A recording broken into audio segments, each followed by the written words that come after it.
snapback that was on that last ad? Was that similar to the one you're currently wearing? Same one. Yeah, it's pretty awesome. Why do you get all the cool stuff and I get nothing? You just have to ask the right people. I don't know any people. You're my manager. Your career is done for, son. Damn. That is the worst mistake you ever made. No, this hat's pretty awesome. I actually I lost a hat when I was at Star Ladder. I think Andrew stole it. Was it a CSGO hat? No, it was a Chipman ambulance service hat, which is like a town of a 10 population in New Brunswick. So that one's better, let's be fair. It's an upgrade of anything. But it was from like the 70s. It was pretty cool. And this one is way better. You're correct on that. I'm not going to even defend it. So we got our second game coming up. It is Dobry&Gaming. You were correct on that earlier. It is &Gaming, the former Gamers 2 lineup. I guess it's so they can just say D&G, right? Right, D&G. And you were saying? The Dolce & Gabbana effect. That prestigious brand, I guess they're going for. But weird. You mean stuck-up bitches? Is that what they are? I don't know, maybe. Oh, okay. But they're also going up against Peter, a team that when I came over here last time, I saw a lot of sort of the Tier 2 teams at Copenhagen Games, events like that, but I've never actually seen Peter in the flesh. This will be the first time I've casted them. I'm excited. But here is Dolce & Gabbana. Manice, Innocent, Michu, Spiro, and Lord who comes in, replacing, was it Rollin was the last one to go out of that spot? It's been kind of a revolving door at times. Yeah, so there's a lot of pedigree here. So I think the most notable player in the team is Michu. He's stepped in for VP a couple of times at events where they haven't been able to bring a full roster in. So he's the one to look out for. I think there's a lot of fragging potential in his team. They're definitely the favourites on paper going into this one. Like we said, Peter are the underdogs here. They can potentially bring an upset, but from what I've seen, everyone's really kind of backing D&G to take this one pretty convincingly. I think so. I think I would actually favor that as well. Again, I'm interested to see Peter. I haven't seen them yet. I think it could go 3. I mean, I've seen them obviously, but not casted like I was saying. Yeah. I think this could go 3 maps if Peter come out with. I mean, they've had these games in the past where they're like, in former iterations of the lineup, and even over the past couple months, where like they put up numbers against reasonably respective opponents. Yeah. But again, I do think Dolce & Gabbana is the team to favor. Stop saying Dolce & Gabbana. That was actually natural. It came out. Dobry&Gaming, Spiker Waterfalls. Please enlighten me. Durski. Okay. Face Crack, which is what I call Facebook, and JMQA. How do we go with that one? Jimqua. Jimqua. I hate these names. Obviously, we're doing it horribly wrong. We're already butchering it. Jamiqua, I think. Jamiqua, okay. There we go. That works better. Oh, we listen to the producer. Apparently he was trolling. Yeah, it kind of works. I'm sure someone will tweet us. Again, I'm not as familiar with Good luck with your play-by-play with that. Yeah, I have to say the names a lot more. You can just say that guy. Yeah, I know. You dodge that bullet, and I never do. But we'll take a look at maps. Obviously, best of 3 coming up. So same format. If you haven't seen it, the first band, the first pick along the top, Dolce & Gabbana, Dobry&Gaming. They had the first pick. It actually is coming out naturally at this point. And Inferno went out, so they don't want to play that at all. They don't want to go up against that sort of economy-style game that Inferno often ensues. And then Train goes out for Peter, which is a newer map. That's also quite common for a lot of teams, so no surprises really here. Well, I don't know enough about these teams to comment on how well these picks have gone for either team, but maybe we can get a bit of insight now from the chance to win setup. So Peter's favorite to win on this. So that's it then. I still say it's D&G that should have it. Interesting that they've gone for the second map, Cash being D&G. I do agree with that. Gamers 2 have had good games on it. It's weird that Mirage wasn't picked by D&G, because if you go back to the ESEA season that they had in, I don't even think it was Pro League this year. I think it was Invite last year. Yeah, it was Invite in season 18. Okay. They dominated on Mirage. Interesting. So they've gone away from it apparently. Okay.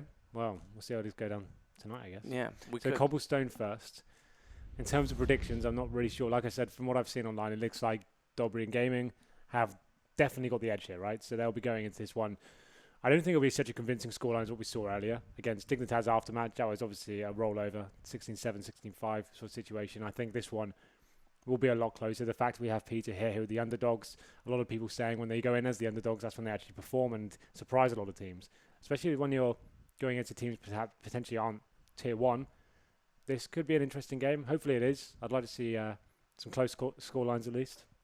Absolutely. No, I mean, look, I don't care who's playing who as long as the game's exciting and entertaining to watch. And we see some creativity. That's my favorite thing to see in CSGO, specifically now that we're going to see a map that has a lot of potential to still be creative on. Oh, absolutely. It's still being defined and what you can do with it, really. I think the drop-down area especially is where it gets very exciting because obviously it's such a gateway to both bomb sites. It allows you to go down and go through to the connector area, and you can take down CTs there and then move into what bomb site you like from that point.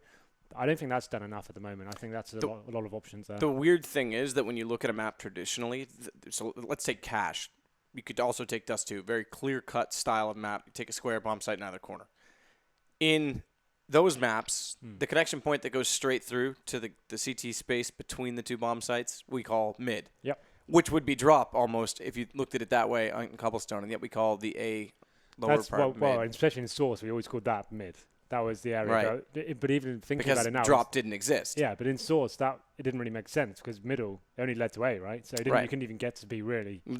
Truthfully, drop is the only place that does go both sides. So it is kind of like having a mid control. It doesn't have the same weight. I don't think you need to rely on it, but it's such an option because as soon as you win it, you're going to pull someone, typically from B, usually the second player, over toward that position, which then either weakens the guy on platform or forces him back toward chicken coop to be a little more passive. So the CTs have two options, right? They either stack it with two men there. They obviously the meta is right now incendiary grenade right at the start of the round, stop the rush at least, so you're not having that contention straight away. But then you need to decide whether you put two men in there, you're like losing two men potentially on the other bomb sites, and then you have to force and try and play a synergy off each other, or you actually leave it open. Play one guy in connector, kind of listening out for them, and then you like allow them to come out onto the bomb side onto B, and that's another way to crossfire and take them down. I prefer playing men in there, to be honest. I think that is stronger. We know it's such a viable position for the T's. It gets some positional control, so that's what I'd like to see. More boosting up in there, it can be very strong as well. Do it late. My favorite time that I saw, I don't remember who it was that did it, but you boost up there to go for a retake on the B site, rather than going for like the long rotation from A through halls, and you get the flank really quickly. It's actually awesome. Yeah, I think we'll be seeing some of that. That works really well, especially if you smoke it off yourself as a CT. You smoke off into the archway that's up there, and you wait to the left of the smoke. That can be really, really exciting. But it looks like all 10 players are on the server, so hopefully we'll be starting pretty shortly. We've got the predictions on screen, though. So CSGO Lounge, Dobry&Gaming are the favorites here.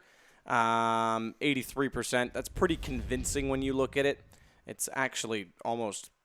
I can't do odds in my head to make out the percentages here that quickly, but it's almost the exact same as the graph looks. So I'm going to go with this being the same on EGB.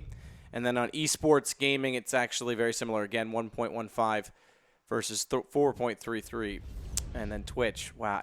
Yes, I love you guys. You're the best. Why do they... So all the people actually betting on this and risking stuff are going with D&G, but the guys... But then they go... I bet you it's the same people trolling. Because that way if they lose, they can be like, no, man, I totally voted in chat. Where are your skins, though, bro?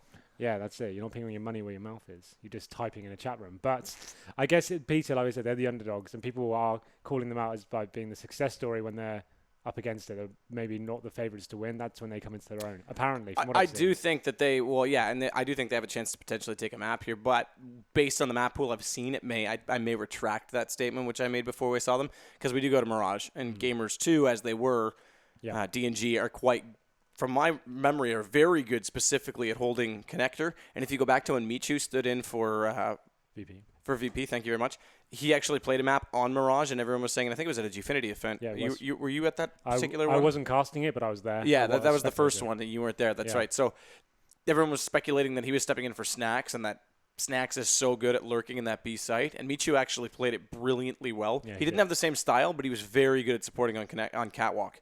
Even though they basically just cookie cut him into Snack spot, he ended up playing it in a more dynamic role. That's why I picked him out as one of the MVPs to look out for, because I've seen him step up. He obviously can play in the tier 1 sort of scene, but I definitely class these guys on the cusp of tier 2. We haven't seen that much from them under this tag at least. Gamers 2 obviously had a big run, and they got some very decent results, but Dobry&Gaming, I haven't seen them do much under this tag, so I can't really comment to see how well this will go for them, but I've obviously going into this as the favourites. Peter definitely are the underdogs, but as we said before, this is where they can shine, and potentially the Twitch chat will be successful. Twitch chat is giving them their energy. That's what they need. Give me your energy. Take mine. Well, I mean, if you're offering, yeah, I will. Okay. I mean, I just go back that I do love that Twitch is always. You're like the James Dean of predictions. Rebel without a cause. James, you're saying you're There it is Putting again. the whole of the Twitch chat into one person. Yeah. Yeah? Yeah, Okay. the rebel without a cause. Interesting. Okay, so But we've got some more. Oh, is it changed It's now? the same one. No, they just brought it back up to remind us how awesome Twitch chat is. I swear you weren't saying they were awesome yesterday. You were getting really upset. Because last time, see, this is the thing. When last night, what was it? They favored. Good luck. Anyway, they remembering any of favored the games. team that lost the first map, and then it went from like 47 or 57% to like 80%. I was Yeah. like, you fickle. We could have had a different viewer base. It Well, could have been but a different audience suddenly tuned Imagine in. if Peter take this first map, where the odds going to go then? It's probably going to go 100% in their favor.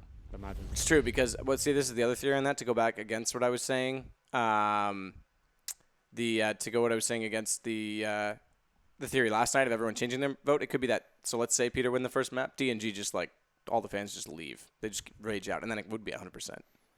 Well, interesting concept. Maybe it will happen. Probably won't. I don't know which one I would actually like worse. The fact that you don't stand behind your team, or you would change your mind on them. Which is worse? Not saying you're doing that, but you're probably doing it doesn't that. mean they're your team just because you think they're going to win a game. That's not like you're Okay, dedicated that's true. supporter. Yeah, that's a good point. So You're right. we'll see. I think. Do you have a favorite team in CS:GO that you follow when you say they're your favorites? Like a soccer team, If Moses is listening right now, he'll tweet you right away and tell you who it is. who is it? TSM. Really? Just because I enjoyed watching them build up to what they've become. And I think that their CT sides are really dynamic. Now, that said, I don't think they're my clear-cut favorite. I just enjoy watching their style. I love that they have so many. What they're doing. Right. I love that so many different people can pick up the op. I love that they do it based on who's got what spawn, and then That they'll is throw pretty it cool. back to other people. Like they'll have weird rotations where multiple people can play different spots for that reason. I think it's really dynamic and fun. North American side, I liked Liquid for a while because I thought they showed so much promise, but that really never materialized. And God knows who's going to be on what team this time next week in North America. So you keep speculating. it's been speculated apparently all over Twitter all day. So Oh, really? yeah. Well, I'm sure it'll come to fruition soon. We'll find out. If you were to ask me, which you really didn't, obviously. I'm sure I was getting there. I mean, I was still contemplating my other options. I would say Navi are my favorite team in terms of the way they approach the game. It's a very tactical sort of style. They play classic CS. They don't really opt into the meta of like scouts every round or force buying every single time or going for SMG so much. And I'm a very vanilla CS player, and that's what I like to see. And obviously, Guardian was a nemesis of mine in CS Source. I played against him in so many LAN finals. I've lost count, and I never quite beat him. Fun to But watch. I had some very good matches against him, so that's why I like those guys. Yeah, and I mean, Guardian's lovely to watch. Their execution comes in so quickly when it does. They're actually similar in that sense to former Keatstars, the new Luminosity roster that that will actually are in this tournament, as is Navi, which we'll see when we get to the group stages, but that are now picked up by that organization. Yeah, I mean, VP is another team that, for whatever reason, always seem to make games exciting. I love that we just saw Zeus in warm-up. We've seen a lot of Zeus this tournament. No, I haven't seen a Zeus port in a couple of years now. Ever since it's been cast in the PGL, almost every game we see a cheeky one We fly. bring out the best of everything. The Zeus is, to be fair, it's kind of an interesting concept. It's like, what is it, $300 to buy one? And it can almost guarantee you a kill in some situations. Remember Cadian, well, first off, he's done it twice now, both on Mirage, interestingly. The first was when he stood in for TSM at EPL. Yeah. He knifed a guy in the smoke who was defusing. He tried to clutch out this time with SK at Gamescom when he ran out of ammunition. A Zeus, you go in there, and if you get the angle right, you don't even need to risk the, like, touch you once, touch you twice, okay, my knife killed you. You just, boom, done.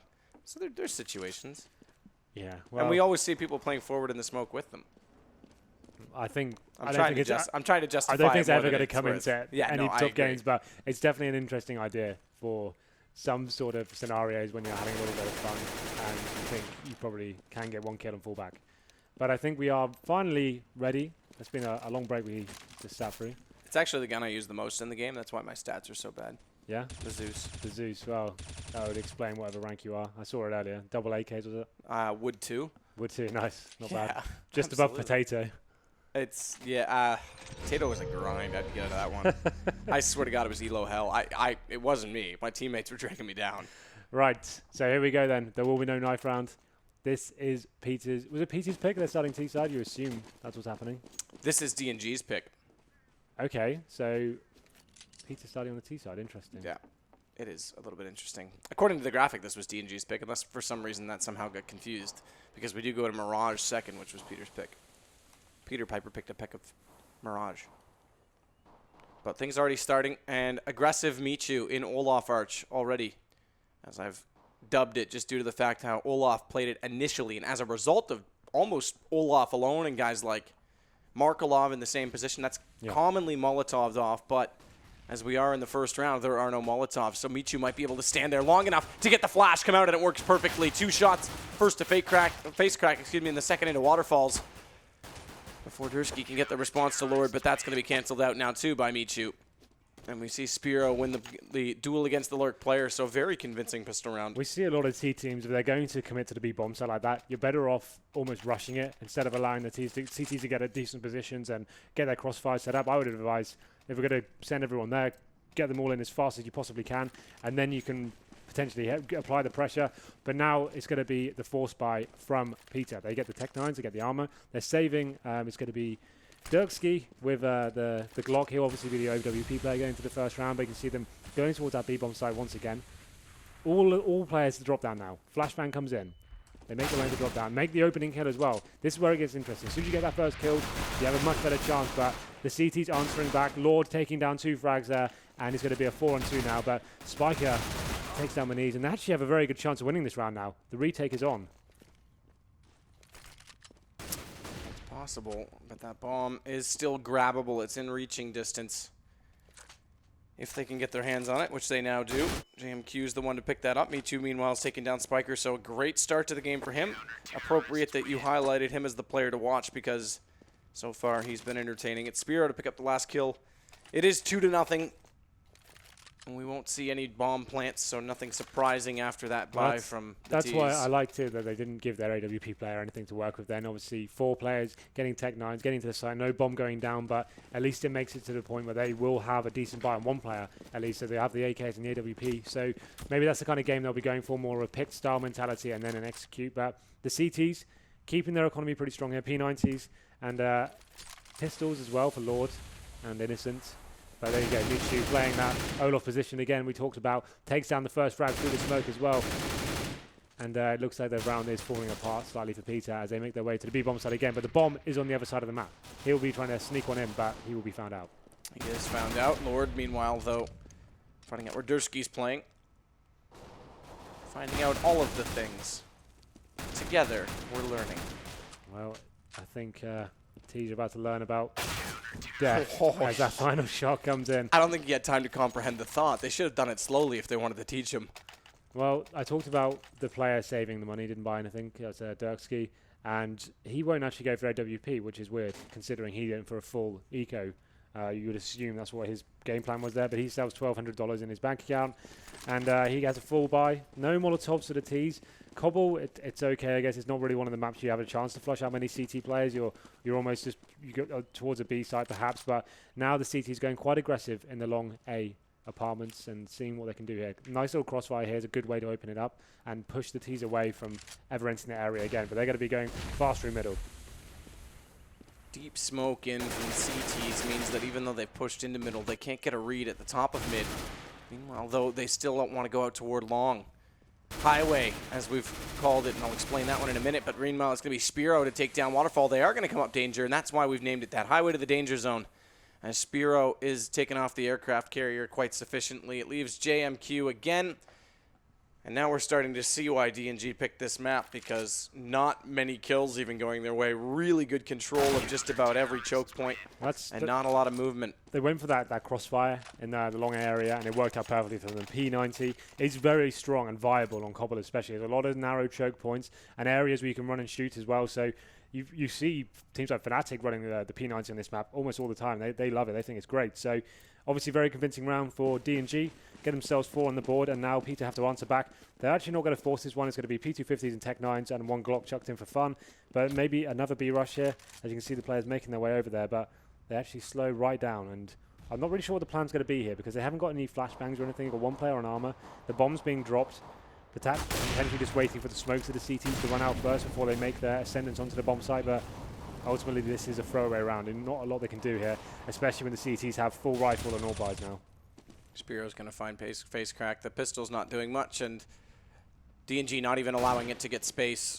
Usually we see so often that when rifles are against pistols, and it's predicted, by the strat caller that they'll sit back just to not lose rifles. That time it was passive-aggressive, or aggressive-passive almost, rather, because they did get aggressive, but not stupidly so. They just sat behind certain choke points. Yeah, so they bought their time there, but now the T's changing the mentality a little bit. We can see 3 Molotovs coming out, would suggest a more tactical approach. You'll be flushing out areas instead of just purely working them for the picks.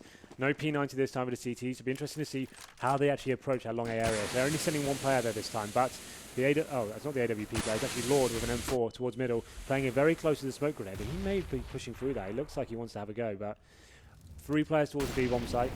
T-side actually making their way out now. And that's the first pick, and Waterfall finds Maniz, and that's a great opening kill. Very standard for T-side to look for that pick. And that smoke allows Waterfalls to push that far forward. Needs to be punished for being on the platform. He eventually will be. Interesting that there wasn't more utilities tossed that direction sooner, but Michu's going to pick up the double. Face crack is the second, and it's responded this time by JMQ. Michu, despite being dead, is still going to watch over his teammate, the Lord of all, because the Lord's now found the kill to avenge him. As Dursky sits on very low HP, 27. He'll go for his escape down the hallway. If Lord goes up sooner, he might catch him before he gets around the corner, but that's not going to happen by a matter of about a second, if not slightly more. But they'll head back over into A. Yeah. Innocent's going to be waiting for them, though. He's read this quite well. Can he get himself in a decent enough position? And it's going to be not enough as Spiker splits him from the side alley area, and Lord's going to be on a horrible retake here as he gets smoked off in the middle. But Lord's going to wait now as he blows out that vent. It does give away his position, which makes it more likely that Peter will be able to set up and not have to worry about any off chance he's coming from a different direction. They still need to watch. Oh, missed throw on that nade. That nade might have done it as well. If that landed perfectly on Lord at 28 HP, it could have been enough. 29, rather. Can't see from this far away, but either way, it's going to be Dursky to take down Lord, and now they've got their first round. So yeah, they played the B-bomb side perfectly. That's what a lot of top teams would do. Drop that smoke on the upper platform, go through to the box, and then if you are able to out-aim the CTs there, they went for a cheeky little boost in the corner, got caught out as they were jumping up, and he took the first frag. That obviously opens it up for them. A flurry of frags to exchange, and it came down to a 2-on-2 situation. The team opted to go all the way back to A. Instead of sticking together, they split it from the mid and side alley areas, and it was perfect for them. They actually managed to take down the first CT player, smoke it off, and then ultimately win that clutch pretty convincingly. But now the CTs have a double AWP setup. They're changing the way they play, and you can see the T's opting for a very similar playstyle as Waterfall's making his way up again to see if he can find a pick. And again, that smoke's out to give him a little bit more movement. It's interesting to see, but now the nades will go in. It's not far enough. They're going to go for the same boost that he punished last time. Michu's looking for it. He spots and they can fall. He's not going to actually pay a hefty price, and he's got the information. Not only that, he's got the nade kill to complement the initial damage that he dealt. But Dursky's come back into Lord because as the booster, he's stuck in the corner, and that's easy for him to notify his teammates. So all Dursky had to do was watch for his escape, and not only that, picking up Michu on entry, it gives him an excellent chance to work it on top of this B site. As Spiker will put the bomb down on the very limit of the plant zone, not exposing himself too much to Spiro's op, which slowly but surely is coming closer to the site, but also closer to his grave as it turns out. A good shot from JMQ leaves just Maniz left, who also had an op. So double op set up to start things off for the CTs, as they had to buy back into that round. And now Peter have connected to not only resetting the money bonus, but grabbing this second successful round. Wow, scouting out through the door as well. Tags Maniz down to 13. But this is going to look good for Peter to stabilize and start to break Dorby's economy. Yeah, I think you're absolutely right there. Looking at their cash now, they do have the option to buy. They've got a couple of players. There are 3 players on around the 5k mark. They definitely would be a force at this stage, and they're kind of considering their options right now. They are going for it. I would have said they could have played one more round there and got back into the next, but they are going to go back into this one with the FAMAS, the 5-7, 3 M4s as well, but they have been doing pretty well in the B area. It's just Waterfall recently actually seems to be getting a little bit too much freedom. I think they were doing much better doing the Olaf approach, getting the smoke down and playing on the upper platform instead of trying to do the boost, but it seems like the T is actually going for something much faster this time, but they will get isolated by that smoke grenade and push back. But more of the same to come perhaps, but we can see 4 players of the CTs kind of opting towards that B side of the map, and actually we can see 1 player top of middle there. Just T's again, they should be able to just do exactly what they did before. By the time, wait for the CT utility to run out, and then go for the picks and upper and see what's available for them. The last 2 rounds, they have actually managed to find those picks. Oh. Bad ricochet trajectory on the initial flash. Second one, though. Not necessarily planned that he would use both, so now he's down 1. Won't make a massive difference, but one of those little things that can often add up as they look to come in from drop and on top of the platform. So a lot of emphasis from Peter on B. And again, Dursky finding that opening pick. It's Michu who's been the top fragger to go down, but this boost from Lord is paying dividends because he's managed to pick up 2, and now he can fall off it so easily to stay and cover a 3rd as well. So the new boy adding a hat trick and shutting down after the player he initially supported. Michu lost his positioning. Innocent's now going to pick up another. And JMQ might be in position to catch out the man who took all the kills, but he's immediately flanked thereafter. So the force buy obviously was a little bit of a risk for them, but Lord rolling out the big potatoes, as I've been coining this event, and manages to get 3 frags of his own, and here it is, the highlights of it. Definitely needed someone to stick up and get some frags, and he did it. 3 huge frags for him, but the T's will answer back and get 4 AKs, take downs on themselves, so they're not done here. They want to make sure they get back in this round and shut down the CT economy once again. If they win this one, they will reset them and hopefully force CT on a couple of other ecos, but let's see how it goes. Our man Waterfall's out again on that upper platform. He gets it every single time. Surely the CTs know what to do now to stop him getting there, or at least be aware that he's going to be in that position. Waterfalls is using that same gap in the smoke.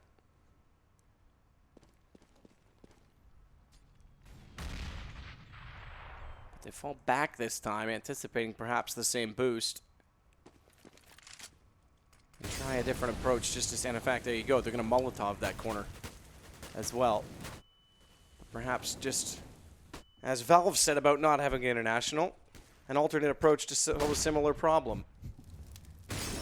Lord now is going to pick up Peter, the first player, JMQ, and it's going to be a flash coming through, but Michu's caught for it. Dursky shuts that play down as he looks to try and jump in on top of them, and Dursky's been great in the last few rounds entering in onto B. Another kill going his way, and add to his total as he picks up the assist on Waterfall's kill over Lord.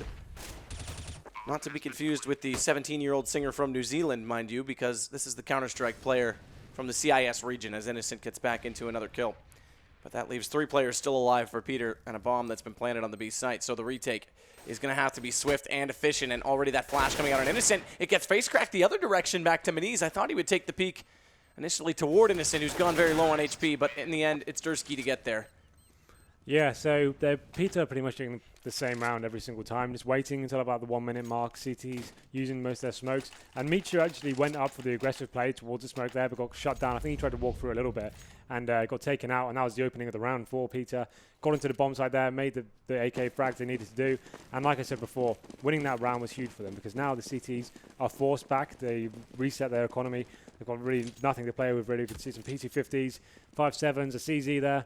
But as long as it's more of the same for Peter, they should find this round pretty simple. Waterfall's been instrumental to this victory so far in the rounds they have got with his smoke grenade play, walking out, getting information for his team. This is a great smoke grenade as well because look how much room it gives him to control on top of this platform. They can't get the initial angle set up on this entry. Now they have to be a little more passive about it. They tried the boost obviously 2 times. Both times it didn't really amount to much for them. I'd love to see a Molotov get placed up there when they throw this smoke, though, just to see if that could take damage off him and force the issue. So he has to sit back and use potentially a second smoke just to get the peak. But meanwhile, they've come in, and as they do so, they are winning against these pistols, but only just. And Maniz has managed to pick up an AK. In fact, he's just worked back down from drop. So he's gone for that flank play for the second time. Bomb planted again for Peter, and the spray coming through the game punch is just too dramatic for Maniz to deal with. So the CTs now, I think, they're getting a little bit run over by this simple B play. I think getting an AWP towards a chicken coop could be a simple solution to the problem. Not even facing the aggressive angle, just watching in the box, seeing when he goes for his picks. You could lock him down pretty easily there, but the economy is not going to be working out for them. So that option really is going to be looking into the future there, but they need to work out what they're going to do here just to counter what Waterfalls is doing. He seems to get in that position every single time, and they'll probably keep running that until they don't need to. This is one way to counter it. You talked about this play earlier, but the problem is when they go for the boost this time, they've got players immediately above them, and JMQ was on to it. He saw the Lord of Cobble Castle down below him, and unfortunately, he kills both, because that could have worked out that they get the first think that it's one player solo at drop, and then they overcommit, and the second player waits. So good play by JMQ to recover that one. Back to 3s. You got to love that the one-time D&G go to change the pace Peter are doing the exact thing that would counter it. Yeah, it's a very good idea from them. Like, they're probably expecting... D&G were probably expecting the exact same play. They went for something a lot faster. As I said, they Spiker takes down Maniz, and all of a sudden they get the momentum in their favor. So the remaining men, Michu and Espiro, are going to have to work out what they do here. They have to be very spread pretty thinly. The bomb making its way towards the A bomb site now. And it looks like they're actually aware of this. Spiker's staring directly at that balcony, but Michu finally back into things here as he gets another kill. Spiro's going to add to his total rather. JMQ goes down, and now they've just got to worry about Dursky. They're trying to find him, and as they do, they'll get that kill, but they've given up more rounds than what they looked like initially they would, as it was 5-0. Yeah, you're right. That is true. So going up 5-0 and then losing almost 4 in a row. I think it was 2-1-2. They're looking a lot stronger at least, but that sets their money in a pretty difficult situation as well. With the rounds they have, I wouldn't like them to see them forced by this one. Oh, they're actually going to. That's an interesting play.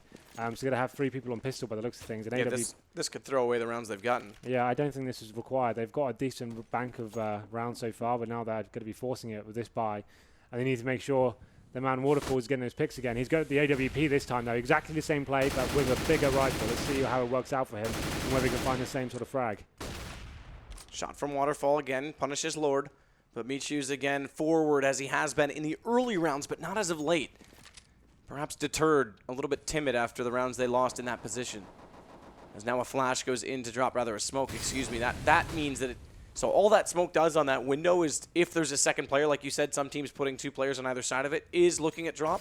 It eliminates him from the play. It forces him out. We are going to see Spiro headed chicken coop like you were recommending, but it's not with the op. And the op, speaking of, is coming the other direction and taking down Michu on the entrance. Dursky's now finding Spiro again. And for me, Dursky's been absolutely spot on. He leads the way with 12 kills, but dead accurate when he walks onto that B platform. And now the bomb's going to go on to B. For the umpteenth time, that's a lie, not that many times, but they're still going to pick up another round here. At least the 4th 2 time. for a save, yep. But yeah, this is coming down to Peter keeping the same mentality, pretty much running the exact same strat, but this time, Waterfalls is taking an AWP there. This was a force buy for them, so for him to call, let's do the same thing, but I think if I get the AWP, I've got a much better chance of getting that pick. Exactly what he did, and it's 1 shot required on it. He gets down the player defending behind Fountain there.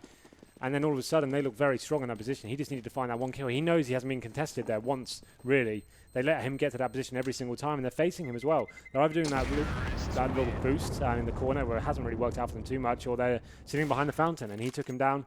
And that's a force buy going in the favour of Peter. So that's a phenomenal round for them to do. We said before we didn't really favour their chances going into that round, but they made it work. So now all of a sudden, D&G, the economic deficit goes in to their court. Mm-hmm. Yeah, it's interesting as well that you often see that position on B, that platform. It's never like a tug-of-war battle. It's usually one side just dominates the other with a strategy. And right now it is Peter, I have to say, that's winning it. Although early on after the pistol, when the guns were up, Michu looked like he was going to be unchallenged. That's not the case. And it has slowly shifted back to the T side. Again, a lot of people saying this version of Cobble should play 8-7, perhaps even 9-6 for the Ts. Well then, so the CTs have got 2 guns here. They've got an M4 and a FAMAS. Innocent and Mini's good with on those, but the T's again, just biding their time. No one really committing towards the B area so far. Like we've seen our man Waterfall, he's been there every single time. He's going to be more towards the middle area. And as they walk through the connector doors here, still going to have Zero waiting for him. He gets shut down by Spiker, and this should open up the bomb side completely for Peter now as they make their way, and their ascendance up the hill. Their ascendance is slowed. Peter at the pearly gates doesn't want to allow them to in to the A site, into heaven above, but it doesn't matter. They're going to fight their way in anyway. The devil may not be invited, but he makes his way in. Okay then, so let's have a quick look at the scoreboard. Who really is setting the pace here? I'd imagine it's going to be your man Waterfalls, and yeah, he actually isn't setting the pace. It's going to be Dirksky. You've been pointing him out as being instrumental to them, so he's been getting 12 kills, very strong for them so far. But another round that was pretty simple, and now you look at D&G, their buy looks pretty abysmal really. 5 FAMASes, and then maybe that faster strat coming in for the T side this time. So more of the same, but actually just getting in and pressing much harder. Let's see how this goes down for them. We can see damage being exchanged already. Shot coming in from Spiker, catches Miniz, looking to get aggressive, and we see a lot of teams. We've seen Miniz in specific, actually. We haven't talked about him pushing those A-hunters, but we've seen him on the rotation on the flank twice. You see a lot of teams, when they start to struggle at B, or if they get a constant B battle, taking that push, because they'll get the information early on about it, and then they're quicker on that flank. But obviously, Peter's reading, I would say, right now, Dobry&Gaming a little bit better than they're being read in return, because they've now canceled that play, but we still see Dorby struggling with the plays that Peter continued to do. And they're throwing in different iterations of those same plays, because this time they don't push into the smoke. They come out a little bit later. That flash was a bit mistimed, though, as we see Dursky has to fall off the initial peak, so he's not the entry at this point. It goes to JMQ, and he still is sufficient in the matter. It's Spiro again, 1 versus 5 this time. I'm super impressed with Peter at this point. Yeah, they got to win this half. Calling it right now. This has been crazy for them. After going 5-0 down to come back and win the half, that's amazing. And it's just been the same play pretty much going down. Little variations of it perhaps, different timings, different weapons approaching the same area. But it's either a fast B or a slow B pick, and it seems to be really working for them. It was those first gun rounds they actually approached the long A areas. They got shut down with the crossfires. You thought they looked a little bit lost. They couldn't find out what to do on the map, but they just worked out, let's just keep away from that area now, and let's just keep going towards B. And I wouldn't be surprised now if the CTs actually stacked the B bomb site and Peter West did a full-on rush A. That would be actually like the icing on the cake to show that they're calling things correctly.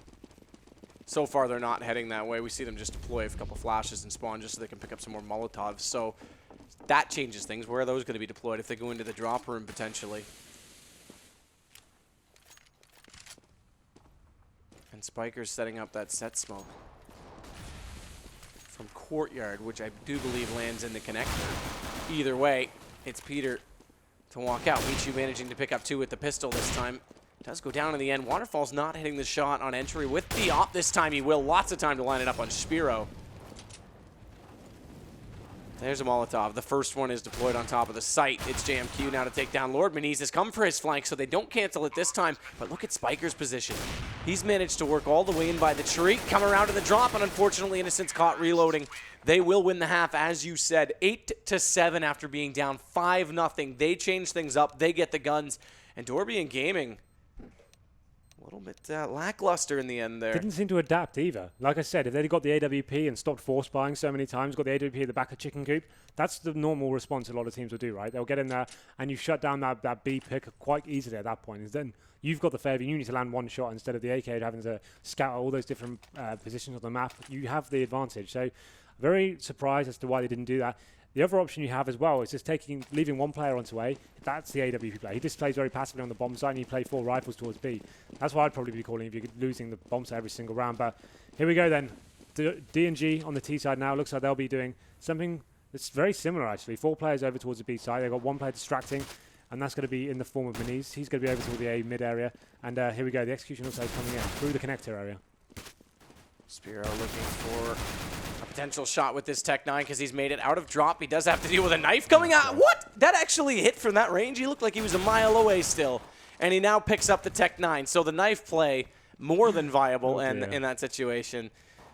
Is that not fitting to how we've seen this game unfold as of late? It may only be 1 round the difference, but again, Peter just showing off some real class in the first half as Moniz is in a 1 versus 2. Speaking of 2, it's 2 HP, though, for JMQ. So unless he nails the first shot with the Tech 9, he's not out of the woods just yet. It's going to be Moniz. He knows the bomb is down. It's going to be difficult to get it as well. They have got vision on it. Waterfalls is going to be the first target he needs to take down. He does pick up the bomb, but now both players isolating him. How can he get out of this situation? Well, he can't. Oh, that's an interesting round. How that knife went down was ridiculous. Stupid, and then the fact that he's able to, we're going to see it again. Look at that. Look how far he still seems to be. Like, hey, I'm on top of you. Like, that's insane. He didn't even lose that much HP. It looked like the Tech 9 was dead on him there. But there we go. He picked up a knife kill and the subsequent kill after. So, big round that was the impressive one, too, because he came back so quickly. Like, oh, Tech 9 should turn around, boom, done. Like, that was insane. Right then. So, the T's, though, of course, force buying. Tech 9s. Armor, couple of flashbangs. All 4 players over towards the B side get completely ripped apart by the MP9 and Famous play there. But Mini's going to be by himself again. He's going to leave 1 player remaining, and that is going to be Innocent. And that round has been very disappointing for the terrorist team. Opting to go to the drop-down area, hoping to get a lot more out, and they probably should be as well. You invest 4 Tech 9s in the drop-down zone, you expect to at least get the counters and the refaces at that stage. But unfortunately, nothing coming from the MP9 is prevalent. Prevalent indeed. I actually like the MP9. I think it's good. I think more than the MP7 if you're up close and moving faster. It's like I don't know about that. I think. All right, that's fair. For me, it's a preference thing. I'm not saying statistically at all. I just prefer it for whatever reason. It's just because it's so cheap, and if you don't give away too much, if you do die with it, and it's obviously great at taking down players without armor.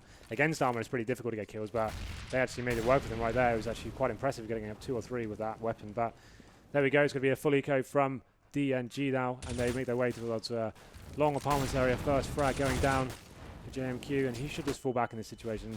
No need for him to overcommit. I just saw something on this map that I haven't seen anyone do yet, and I'd be interested to see it. You gonna keep it a secret? Well, look at the slanted wall beside Spiker's position in lower mid, right there on the right. I think you could probably surf that, could you not? Why would you want? Because you could get into mid way faster as a CT. I'm not sure, because you obviously still have to go right and get up through the door. It would save you a few seconds, and I mean, if you're trying to get the peak. Now, I apologize for talking through the round, but it is obviously an anti-eco that was quite convincing, as we all saw. But just get that extra step or so if you want to take the peek at the second door, not just to get inside mid. Well, when we get home tonight, we can boot up CS. Yeah, we can let's do some try experiments. that. I've never seen anyone actually attempt it, at least not in a competitive game. Well, obviously, you can boost in that area as well as that little ledge the CTs can get up to. That's a really nice position. I think that's really cool to chuck in. A little surprise one, but now we get really down to the interesting rounds, because it's the full gun rounds. No AWPs for the CTs. They're saving their cash. But they are going to be quite aggressive towards the mid area. But T's opting to go towards long A. Quite fast as well. Lord is going to be the point man here. Will he find the boost? And Lord does get Spiker. No, they check it. This is the thing. If he's that far forward and not inside danger, what's he doing there? So they figure that out pretty quickly. No riddle goes unsolved. Flash comes back out for Dursky. It's his attempt now to slow down this push on A, because they've worked up to the bomb site. Mini's already putting the plant in place, but Dursky has found Lord. He's going to get canceled out by Michu. An excellent shot from behind the wooden wall. As Waterfall will come back through and take Mini's out of the map, though. So it's down to a 2 versus 2 on this retake, as Michu, sporting one of the ugliest AKs in the game, is going to have to show us one of the prettiest kills with it, as they try and work closer onto that site. But it's the crossfire established, and Innocent's the man to get the kill. He's been quiet, I have to say, in this game. In fact, 9 kills total, which isn't too far off the mark of some of his teammates, but it just seems like he's been late in rounds when he shows up. You think the AK red line's ugly? That wasn't the red line, that was the Safari mesh. Oh, was it? Yeah. Oh, I thought it was the red line. Maybe it was the stickers that confused me. Anyway. Unless I'm completely crazy or called the wrong person, perhaps. But there we go then. The T's getting through that fast long A area and lock down the boost pretty convincingly as well. So CT's maybe trying to bring too much to the table too early on, but they have got the AWP now. They are going to be in a full buy, and it's going to be your man Waterfalls as well. He was very influential into the first half, and you can see them setting up, getting the first frag onto Minis as well. The T's actually favouring the A-bomb side more than the RB so far. But let's see how this works out for them. They make their way up the danger area and towards the A-bomb site. The bomb's going to be there as well. The bomb is on Michu, and it looks like they're kind of working out what's going on. Maybe a set piece coming. This is a cool boost as well in the corner. That's the one. Yeah, because you can get... Oh, you were speaking of that one. I thought you were speaking about on the right. I was going to say, because I didn't... Yeah. Okay, this makes more sense to me now. So you're talking about the surfing on the other side? Right. Oh, okay. I thought you meant which may mean, and thinking about that, I know we're going to drag on this silly point, but walking over the extra steps to get to that wall may cancel just like if you nail the bunny hop off the top of the fence. Right then. So 5 and 4 in favour of Peter.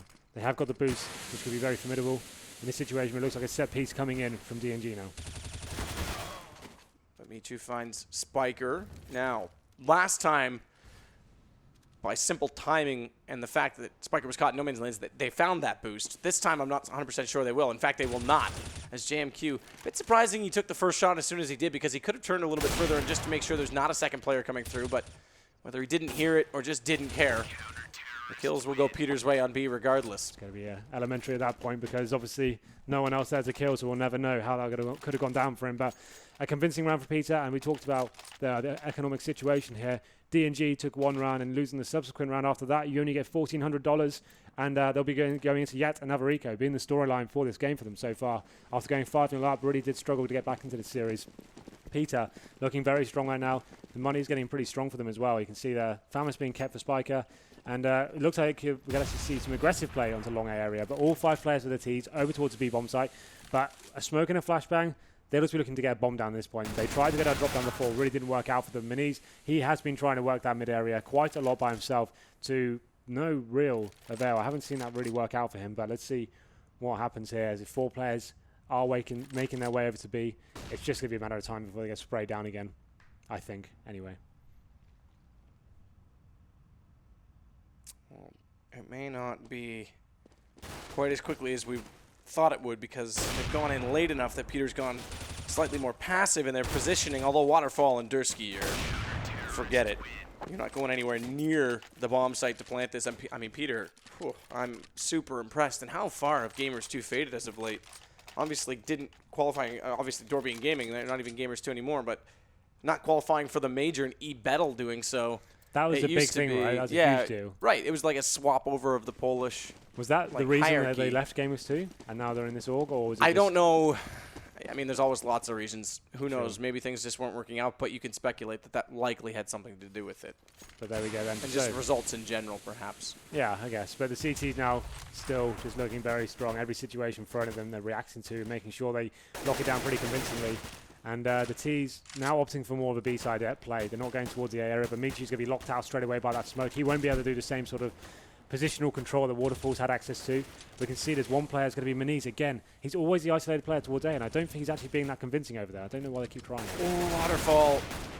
I thought he would have his no-scope ready. Instead, he does get the Tech 9 out in time. I was more worried when I said his name there in a slightly tone of voice that sounded concerning, that he wouldn't even have the gun cocked and ready, but he does. Face crack comes through and now takes down Innocent. So they try and use that same smoke play, but you're not taking a play from Peter's book when Peter played it that perfectly. Here they go then. 2 on 5 is almost a throwaway now. The Minis, the man I said before, feels like he's doing nothing on the map, just walking around that mid-area. I'm not really sure what he's playing at, to be honest. But he will be going up against 5 players. I think he knows this one's over. He won't really be able to save. Has got the bomb, finds the first frag there, but got a mountain to climb and 25 seconds to do it. Weird smoke. Third flash, second flash as well. Good entry kill, and the pre-spray on the first kill, and the repeat was successful, but Waterfalls is waiting. He'll drop Maniz.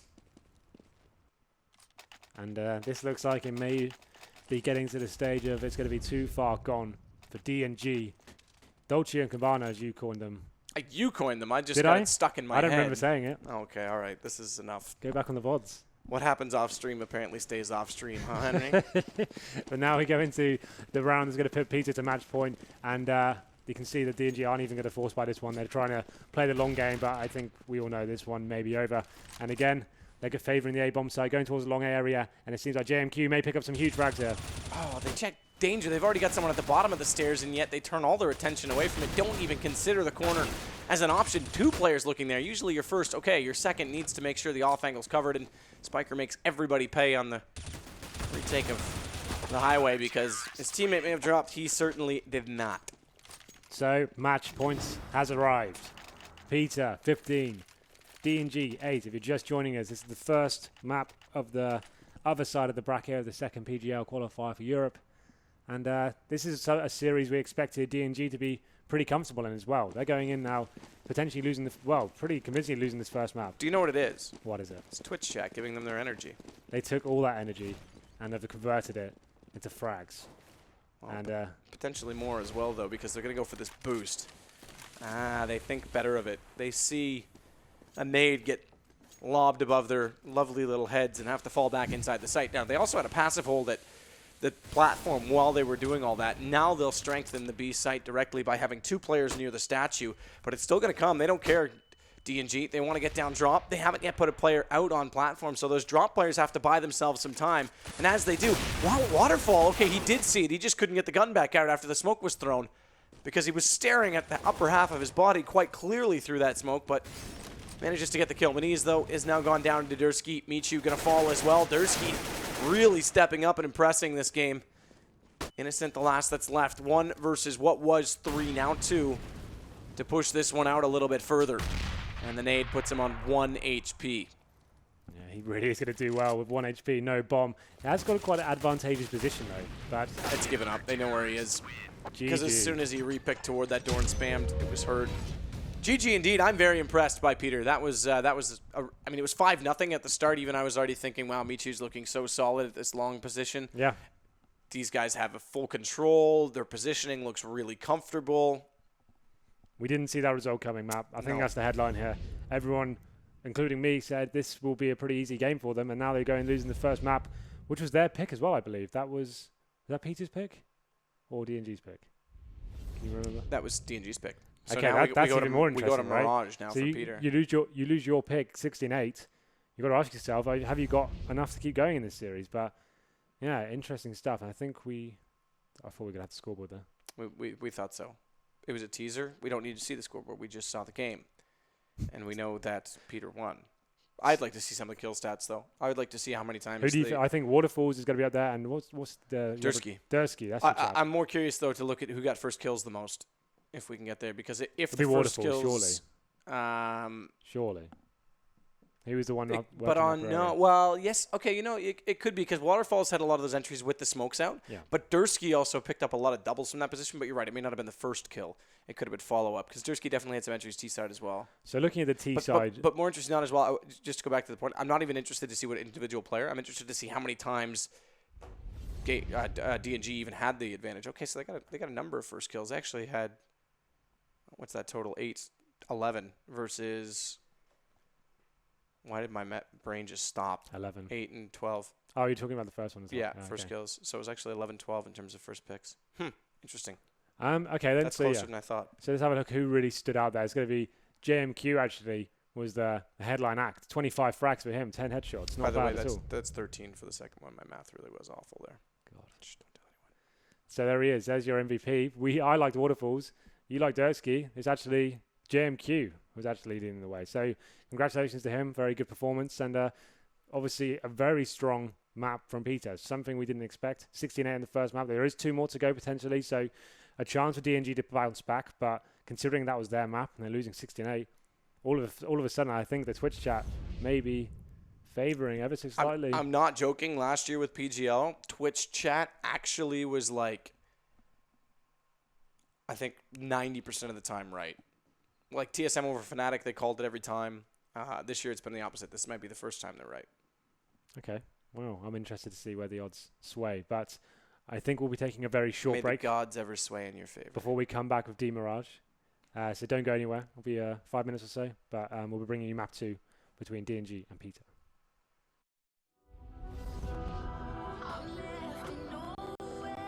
Stand there long enough to get the flash come out, and it works perfectly. Gives their AWP player anything to work with then. Obviously, 4 players getting Tech 9s, getting to the side, no bomb going down, but at least it makes it to the point where they will have a decent buy on 1 player.